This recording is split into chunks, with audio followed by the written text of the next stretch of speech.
Good morning, viewers, and welcome to our Friday edition of the Economy and Politics Show. The weekend is already beginning, and we're here to give you conversations around the political, policy, and economic space. This is a very critical space because it affects the populace. Decisions from the political space has impact on the economy, and this is why we always have these conversations every Friday on the show. Today we're looking at politics and economic development in Nigeria. You agree with me that there's a nexus between politics and the economy. Over the years, across the world, we've seen this happen, and of course, this year is no exception, and would like to go on to some developments in the state of the nation.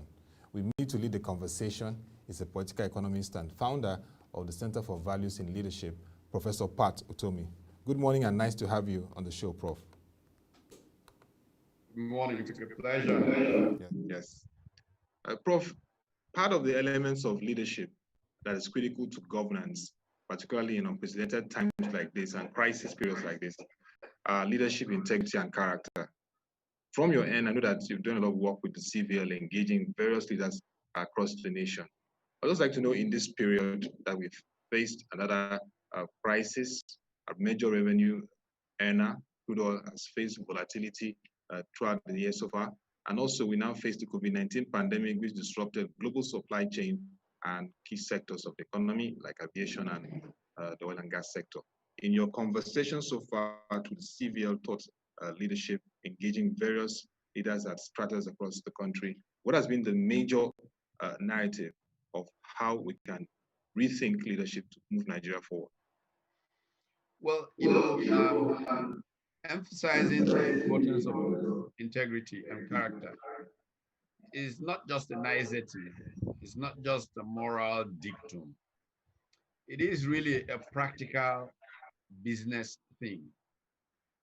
Transactions involve trust, and people make decisions based on whether or not they can rely on that person. Is what that person says likely to be kept up if I go down this track? If there is a doubt about your character, they will hesitate. They will do one of a number of things. One, they will say, look, these guys, we're not sure where they're going, so we won't transact. When there's no transaction, the only result can be poverty. Economic growth has come largely through exchange, trade, the like. If they decide that this thing is attractive enough to engage with, but we are not quite sure about these people's character, that we will not come out burnt. It's like getting a letter from a 419 guy and you send the money and it doesn't come back. The next time you get a letter, you will just begin, your body will begin to shake. So you will not reply any letter ever in your life if you can. I mean, I have a practical example. Many years ago, I was giving a talk somewhere and some gentleman came up to me after and said, look, here's my experience. This guy who has a factory in Judu here in Lagos had bought equipment when the government made a policy that we should backwardly integrate, and that, you know, some of the Nigerian breweries, all of the Cadbury, all of those people started importing equipment to process local sorghum as their input rather than importing malted barley and the like. So when the government again changed policy, they decided not to use the equipment, to sell them off. This gentleman went and borrowed lots of money to buy off the equipment off of one of these multinational companies. But one small part, very small part, was broken. Having invested so much money, borrowed so much money, he could not activate the thing, was paying interest. He wrote to the manufacturers for an invoice to open an LC to bring in that small part. He got no reply. Weeks later, he sent another email, another mail, DHL. He got no reply. After nearly 6 months of several mails, DHL mails, he jumped on the plane and went to England and went to the factory and asked them, don't you have this part? He says, of course we do. So I've been writing you forever to get an invoice so I can open an LC. He said, really? Then after a while, the man had a presence of mind and said, where were you writing from? He said, Nigeria. I said, oh, Nigeria.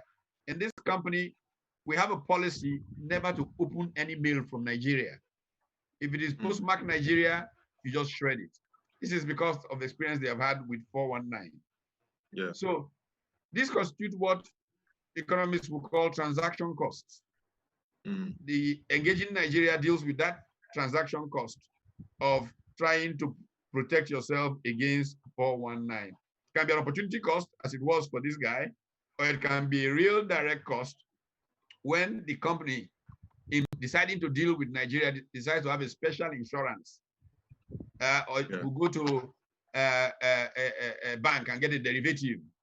You know, derivatives are products that you can use to hedge your risk.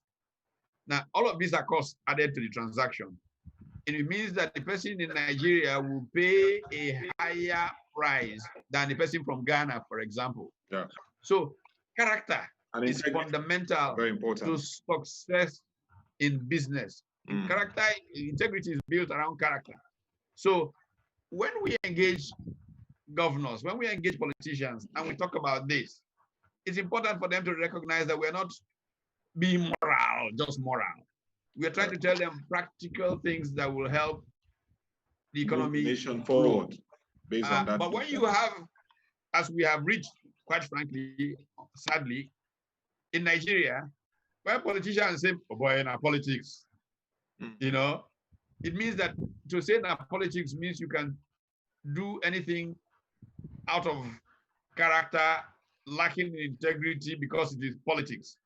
Now, that kind of country will not get taken seriously by people who do business. It is not a surprise, therefore, that investors will flee such a country. When you have institutional weaknesses that again reflect on character, when you don't know what outcomes will come from Supreme Court judgments, you jeopardize economic transactions in that kind of environment.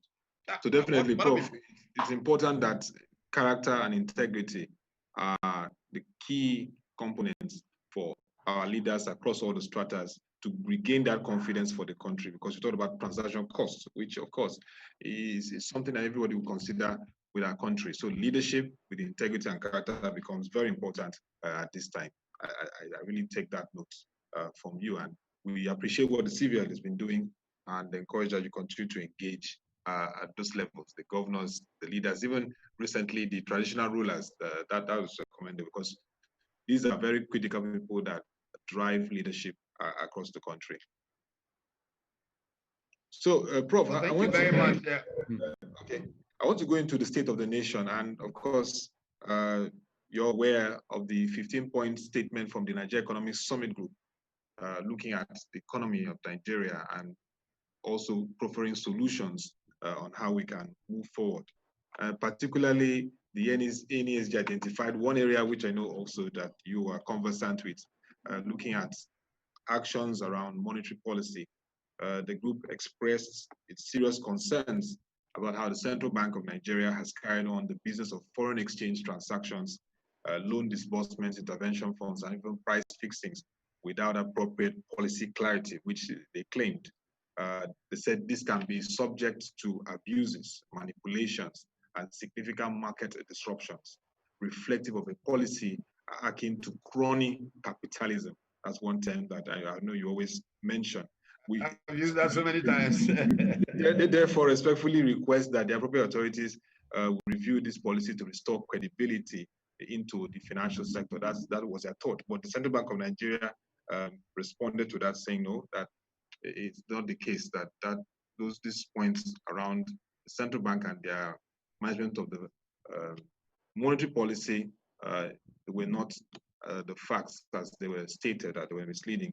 But bringing you into the middle as a political economist, you've been in the banking sector too, you've chaired a bank, and you've seen how foreign exchange transactions and policy can really impact the populace. I'll take the quote from Mr. Bismarck Rewani, who said, monetary policy can really wipe off many from, in terms of finances, it can really wipe off a lot of people from productivity and even earnings.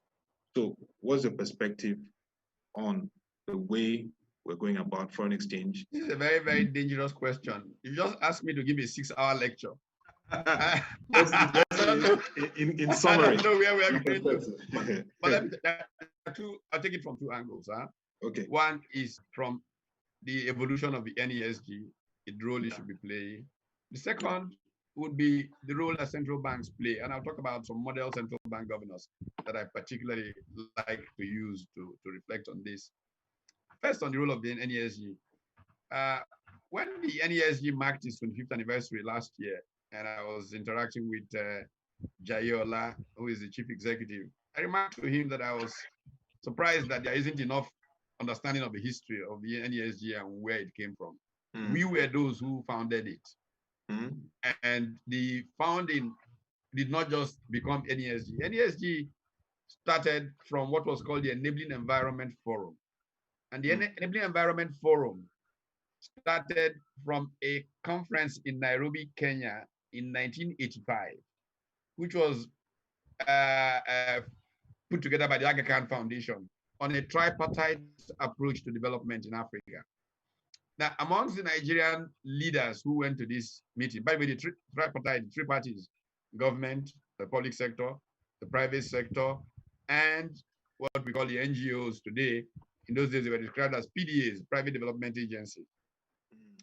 The person from the public sector that more or less led the delegation was the then one of the most powerful permanent secretaries in Africa, Alhaji Abubakar Alhaji.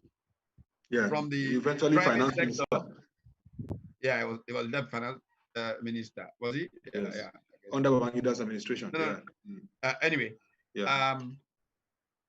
Then there was from the private sector, the chief executive of the conglomerate UACN, Chief Ernest Shonekon. Yes. And then there was a Dr. Jack from the social enterprise sector. When they returned, a grouping called the Enabling Environment Forum was kick-started to facilitate public, private, and social enterprise collaboration in advancing economic development in the country. A gentleman called Udo Uwakaneme, 1966 Harvard MBA, ran a company called Ujama Consultants back in those days, was the main coordinator of the NESG, of the EEF. Yes. And then Chief Shonekon became head of government, and EEF more or less collaborated to host the first Nigerian Economic Summit. I believe that was in early 1993. Or was it 94? Early 1994, sorry.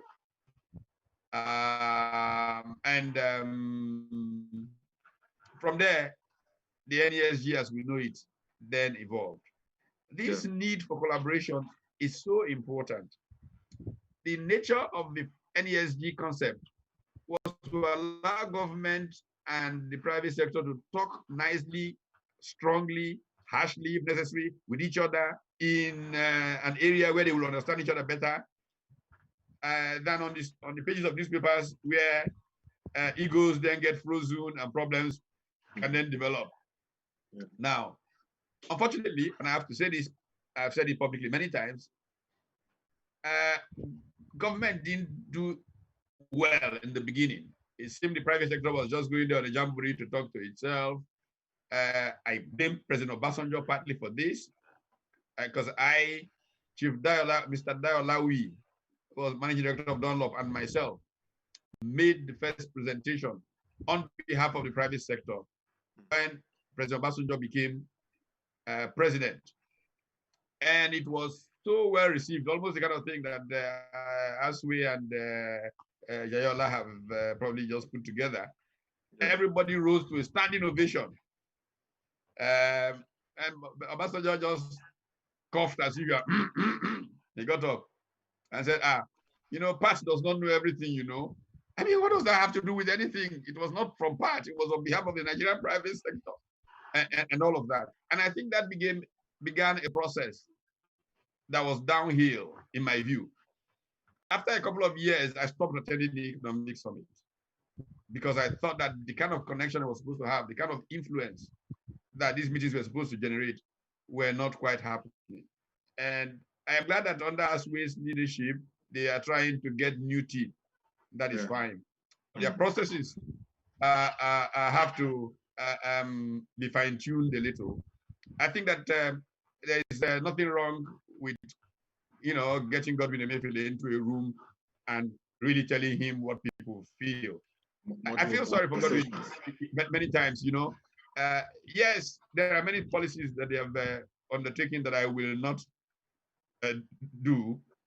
But you see, when he arrived there, the fiscal space was completely empty. There was no fiscal policy.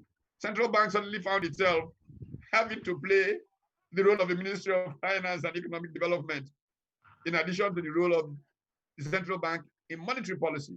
And then its remit kept expanding. In strategy, if you're all things to banking also, yeah. So there was a fundamental problem. Now, this is how I like to see central banks. Fundamentally, the role of the central bank, as you have indicated, is monetary policy. And monetary policy significantly to ensure that people's value is not eroded, which is to take care of inflation. Okay. One of my favorite central bankers of all time is a former financial journalist who became the chief of the Bundesbank before the European Union and the European Monetary System. Karl Otto as the German central banker. Yeah. And this is history rooted. Germany, during the Weimar Republic, suffered an incredible inflation. That, the joke that you carry, use a wheelbarrow to take money to the market and bring back a loaf of bread, So Germans were obsessed with managing inflation. And Karl Otto came to represent how a central banker dealt with that subject. And he was a great central banker. Now, in more recent times, things have evolved. The world has moved on, and different rules are coming up for central bankers.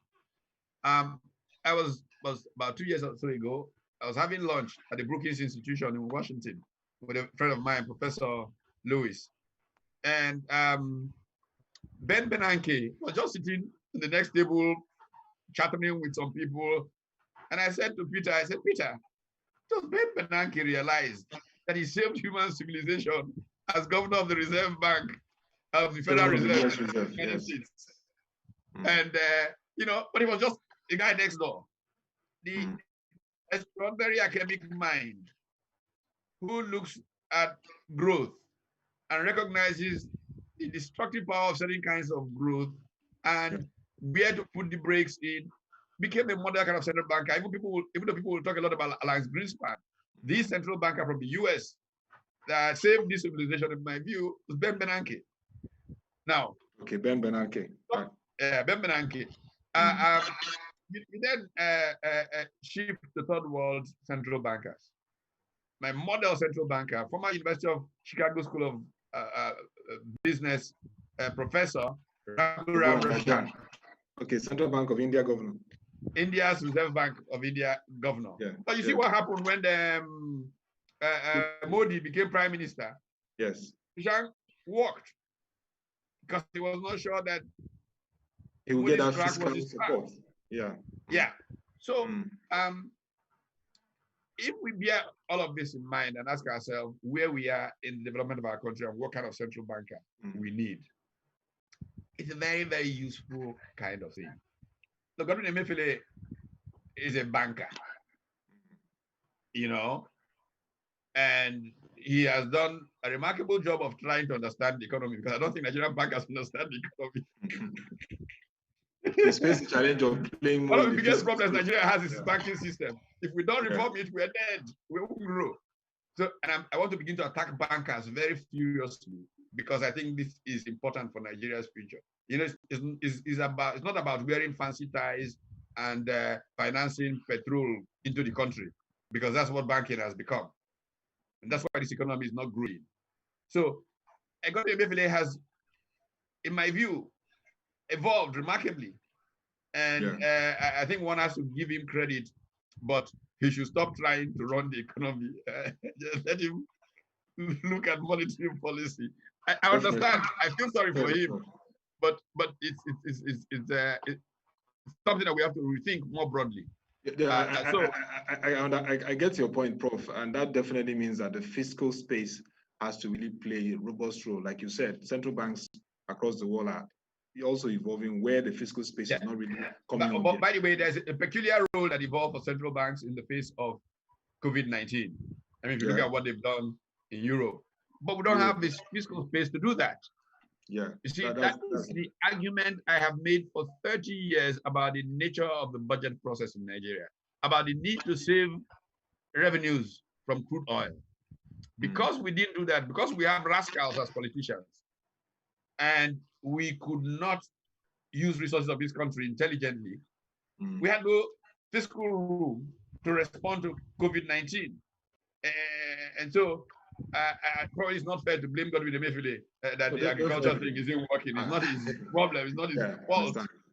I think I get the point, Prof. You said definitely that the central bank came in from 2015, faced that challenge of a fiscal space that needed to also support its monetary policy rule. And this is what Mr. Godwin Emefiele has been stating over time in the Monetary Policy Committee meeting. So definitely a lot is expected from that fiscal space. And I know, Prof, you're conversant with the Abenomics, because the next question I'd like to engage you on is the role of philosophy and economic strategy, particularly from the political space. Shinzo Abe, who definitely will step down from government as the Prime Minister of Japan, is one of the G7 leaders I would describe that has been able to articulate a kind of philosophy that connects with the economy of how the direction of his nation should go. And of course, you're conversant with it for viewers. Abenomics, which is credited to Mr. Shinzo Abe, consists of the so-called 3 arrows of policy. First arrow is monetary expansion aimed at achieving at least a 2% inflation target. The second is a flexible fiscal policy to act as an economic stimulus of the short term, in the short term, then achieve a budget surplus. And the third, a growth strategy focusing on structural reform and private sector investments to achieve long-term growth. So, Prof, I know that you've always been talking about the issue of this robust philosophy that connects with the economy from the fiscal space. When you look at Abenomics and look at Nigeria, just yesterday, day before the president inaugurated the 2050 Agenda Steering Committee, chaired by your friend, Mr. Tedopi Tsai, side by side with the Minister of Finance, Mrs. Zainab Ahmed. Looking at our policy planning now, how can we integrate ideologies and philosophies like Abenomics, not necessarily everything around Abenomics, but things like that that helps the monetary policy side to also support growth and development, because that's where we need to be, growth and inclusive one. Yeah. Okay. First of all, you have to separate the specifics of Shinzo Abe's philosophy in terms of where Japan is in its economic evolution from the general thrust of a philosophical thrust for the economy. Ironically, I was arriving at Tokyo many years ago. One early morning, I think I arrived from Manila in the Philippines, and as I was driving to the hotel in the taxi, the broadcast networks were announcing the fall of the government, and this guy called Shinzo Abe could have emerged as prime minister. It was like, oh, wow, really? He? And he's turned out to be one of the most influential Japanese prime ministers, in my opinion, since Tanzani's Shibashi. You know, I think that what his mind, in terms of the philosophy of where Japan should be going, has brought to bear is fundamentally the point I have tried to make about public life in Nigeria. We are where we are because we don't have politicians who have thought through where the country should be. Politics has just become transaction of I like power, I want to get it. In Igbo, they say Tibo Zobo, you Tibo Zobo your way into the place. And you don't have any clear long-term view about how the world is ordered. You don't even have the discipline and the humility to find those who know to help you. So leading Nigeria has been a joke of, in fact, my favorite story, a recent change in government, and some guys who were harassing me about appointment. I said, what are you? They named the kind of positions we were looking for. And I went into my room and started crying because these guys had no competence for what they were all looking for. When I told them, look, you want to be this, what gives you the impression you can do that? They said, isn't everybody doing it? Who is there? Are they better than me? And these are guys who I would not allow to run one bedroom, looking to be allowed to run the lives of millions of people. So, but that's what has happened to Nigeria, very sadly. That's what Nigerian politics has brought us down to.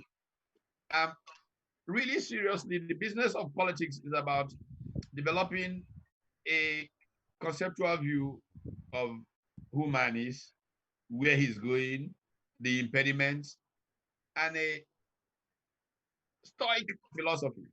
And Shinzo Abe was a very stoic guy, about how you can get there in spite of distractions. Because one thing is guaranteed, you will get distractions. You will get called names. You will get, if you don't have a compass, each time you are called a name, say, hey, child, this Ottoabasi fellow, you should go and arrest him. He's a very stupid guy. He's very stupid. How can you ask me stupid questions? And then you get distracted into those kinds of things.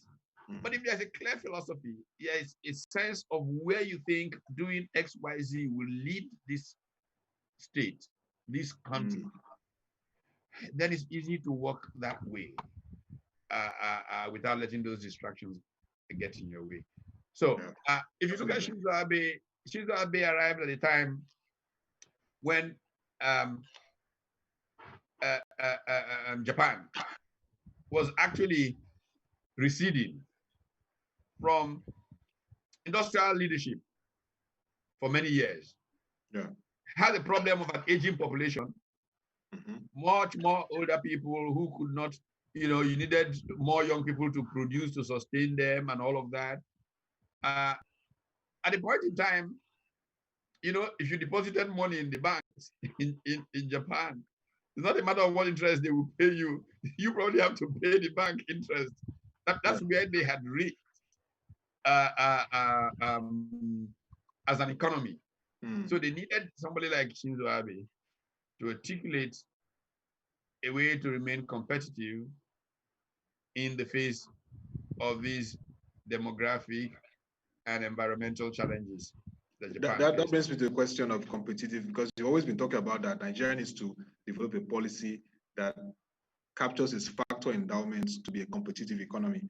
When you look at the steps taken now, the Nigeria 2050 agenda, the steering committee now taking over from the ERGP, Economic Recovery and Growth Plan 2017 to 2020, do we see that connect, that need, that articulation of policy that can lead us to competitiveness?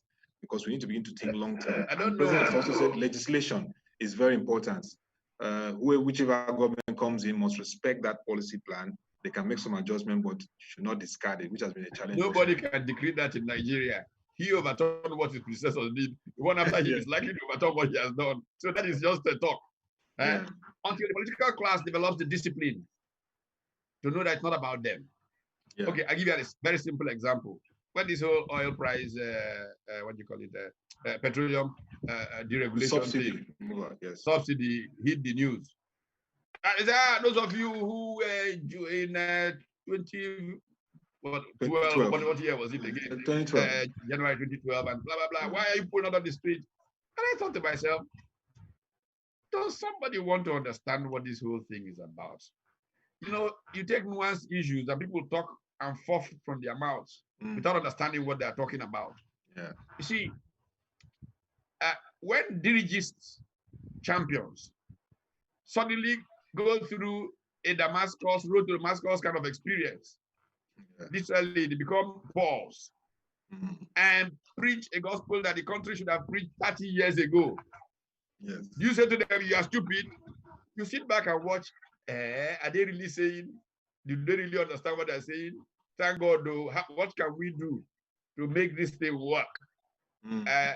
you can tell them that it's their problem that they did not do it a long time ago, that they have created a problem.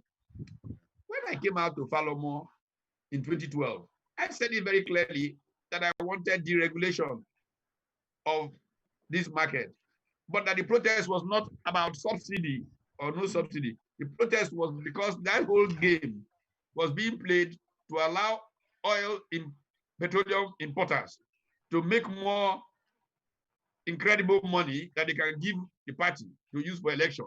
That was clearly the objective. And we're fooling ourselves around that it was about removing subsidies. It was a lie. That's what they were trying to do, and that's what I was protesting. Have I always said that we should not be traveling this track of giving people a lot of money in the name? Look, one of the big oil company tycoons in the country was sitting in my house here about, I don't know, 10 years or so ago. I said to him, look, my friend, let's be honest with ourselves. You sell petrol, and everybody thinks you are a very rich man because you sell petrol. Everywhere in the world, the margin on petrol is so thin that nobody gets rich selling petrol. This is why oil marketing companies have to have things like Minimart. I think Mobile is Minimart, Bonjour, yeah. Total and Co. Because they make more money from selling real estate, peppermint. And is the real estate, because people will come into that real estate court to buy petrol. While they're there, you capture them for what you use to make money. So if because you sell petrol in Nigeria, you are rich, it shows that something is fundamentally wrong. It's a criminal enterprise that is going on here. And that criminal enterprise was extending itself in 2012. And that's what people like me protested against. Now, are these guys understanding enough of the reality to deal with it today?